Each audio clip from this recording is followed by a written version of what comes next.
First at 7 now, we're tracking two storms in the tropics. A tropical depression is churning off the coast of the Outer Banks.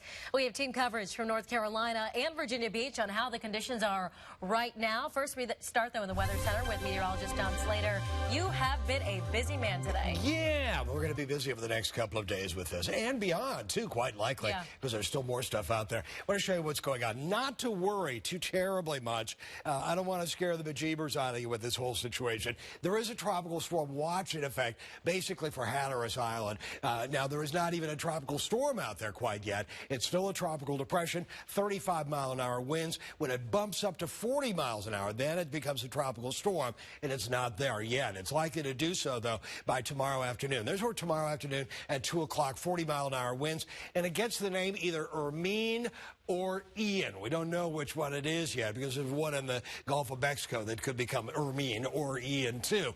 Now, there's where it is by late tomorrow night, Wednesday morning, 2 o'clock, 40-mile-an-hour winds. And by that point, conditions are improving. You'll note that this cone just kind of grazes the Outer Banks. So chances are it's going to stay offshore of Hatteras by the looks of things right now. But there's a ball of rainfall on the northwest edge of it. And again, that thing is just going to motor on off into the Atlantic. So I'm not real concerned beyond that time. Forecast model is pretty steady, just pushing it right on out to sea. There's one that's an outlier that moves it on through, but regardless, if it would push it over land, it would likely weaken it to below tropical storm force. But you'll note the vast majority of these models are keeping it just offshore and popping it on out to sea. So what do we see out of this? Well, the storm impacts are mainly going to be for Hatteras Island. Rain 1 to 3 inches. There might be an isolated case where we see 5 inches of rain, but it would be very isolated. And remember, we're talking about sand here, so it's going to just soak right on through the soil, except if you got a high tide or except on a lot of pavement. Winds gusts to 40 to 50 miles an hour by Tuesday noon, but steady winds, likely under 35 miles an hour. So again, not huge. Surf, 6-foot-plus waves, dangerous rip currents, and we could see parts of Highway 12 shut down on Hatteras Island. Farther northward along the Outer Banks, here's Roanoke Island. Here's the northern portion of the Outer Banks. Here's what we're expecting. We are looking again at some winds around 15-20 miles an hour, 80 degrees, rain bands, breezy, and I can guarantee that the red flags will be flying and there'll be a rip current risk. We'll talk more about what goes on for the rest of the coastline and all the rest of us at home. Again, this is going to be one that brushes by the Outer Banks as a weak tropical storm. We'll talk more about what it's going to do coming up in a few minutes. All right, Don, thank you for that. And our team coverage continues on the Outer Banks now. 10 on your side, Andy Fox is in Merlot Beach near Rodanthe. Andy, the water behind you looks pretty choppy from here. Hey, here's the bottom line. Don was just talking about it when he was talking about, oh, we report all the time on the overwash and Highway 12. This is what Don's talking about. This is Merlot Beach right here. We've reported on this a zillion times. Here is the Atlantic, and what's going to happen is that you get this powerful surf, blows out the dunes, goes over Highway 12, and continues to flood. And we've been down here before when it's just blown out all the asphalt altogether. And remember, we've had to use ferries in order to get over here. This is Joe, and Joe Marshall, he is a building supply guy down here. You've seen this before. How devastating can these storms be, although we're saying this is not one of them? These storms can be very devastating. They can actually do complete disaster, take out the road, wash the houses away, septic tanks, pools, first floor entries, and pretty much make these houses useless until they get them rebuilt and reestablished and everything. And you've seen this too. I mean, yes, sir. This storm can do that. Yes, sir, it could. But I don't believe this storm will. I think it's going to be like a little bit of a northeaster, a little blow, maybe a little tidal flooding. But you know, nor'easters have done this before. Yes, sir. They've washed the weather right out. Joe, good to have you. This is Jessica now.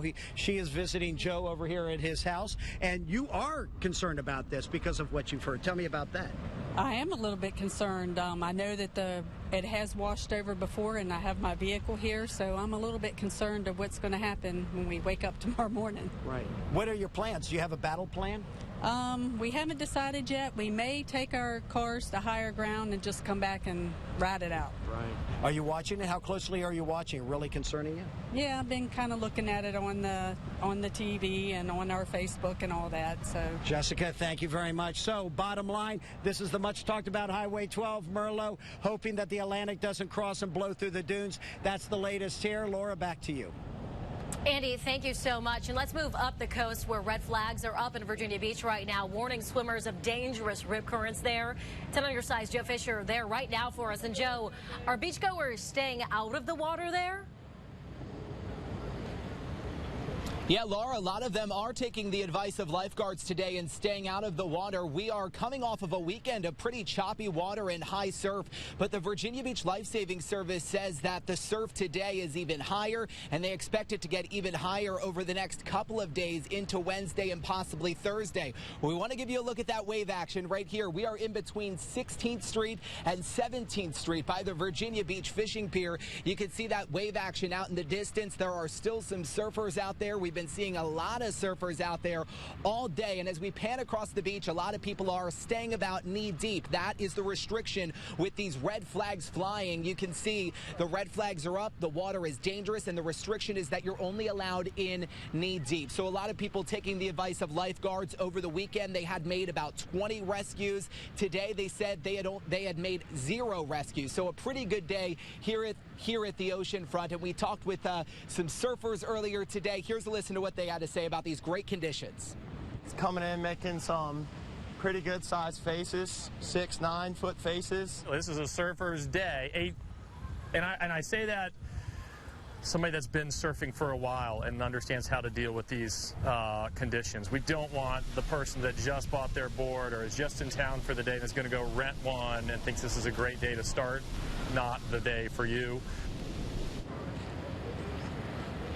Yeah, not the day for the beginners, says Tom Gill, urging those beachgoers to stay on the beach, enjoy the sand. There's plenty of fun to be had, even if you can't go really into the water. But if you do get caught into a rip current, the big advice is to swim parallel to the shoreline and then back into the ocean to get out of it. Surfers say the next 2 or 3 days are expected to be pretty good, and the Virginia Beach Life Saving Service says they expect those red flags to be flying for remainder of the week. We're live at the oceanfront tonight. I'm Joe Fisher. 10 on your side.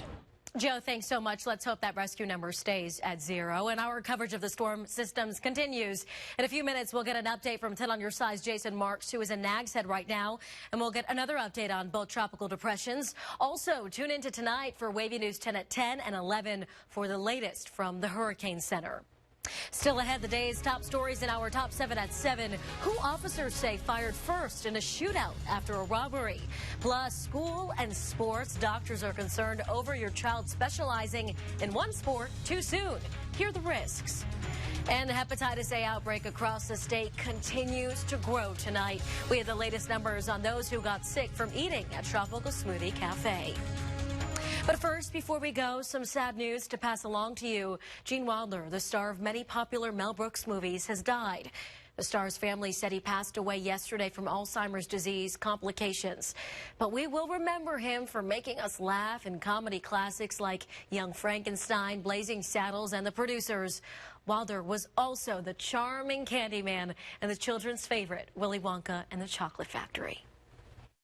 This little piece of gum is a 3-course dinner. Bull. No, roast beef, but I haven't got it quite right yet. I don't care. Oh, I wouldn't do that. A very talented man. He was 83 years old.